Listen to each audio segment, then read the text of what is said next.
કોઈ પણ મંદિરે દર્શન કરીને ઓટલે શા માટે બેસવામાં આવે છે? જાણો રહસ્યમય વાત. આપણે જ્યારે પણ મંદિરમાં જઈએ છીએ ત્યારે દર્શન કર્યા પછી મોટા ભાગે મંદિરના ઓટલે કે પરિસરમાં થોડું બેસીએ છીએ. પણ શું તમે ક્યારેય વિચાર્યું છે કે આવું શા માટે?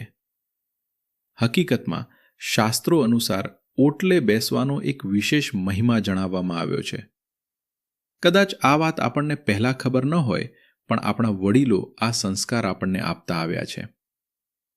મંદિરના ઓટલે બેસવાનો શ્લોક અનાયાસેન મરણમ વિના દૈન્યેન જીવનમ દેહાંતે તવ સાયુજ્યમ દેહી મે પરમેશ્વર.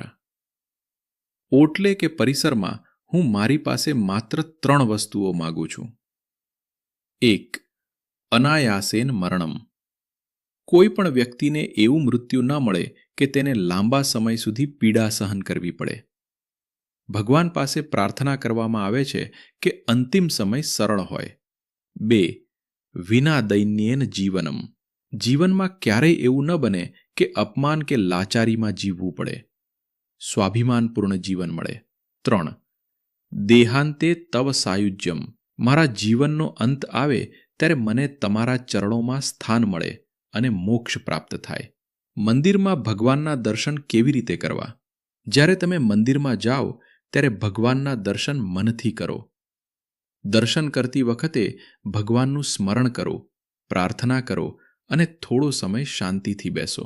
એ સમયે ભગવાનનું ધ્યાન અને નામ સ્મરણ કરવાથી મનને શાંતિ મળે છે. દર્શન કર્યા પછી શું કરવું? દર્શન કરીને બહાર આવ્યા પછી થોડો સમય ઓટલે બેસો. 2 મિનિટ આંખો બંધ કરો. તમે અંતરમાંથી ભગવાનને દર્શન કર્યા હોય તેનું સ્મરણ કરો. એ સમય ભગવાનને સમર્પિત કરો. જો એવું કરશો તો દર્શનનું ફળ વધુ મળે છે અને મનને શાંતિ પ્રાપ્ત થાય છે.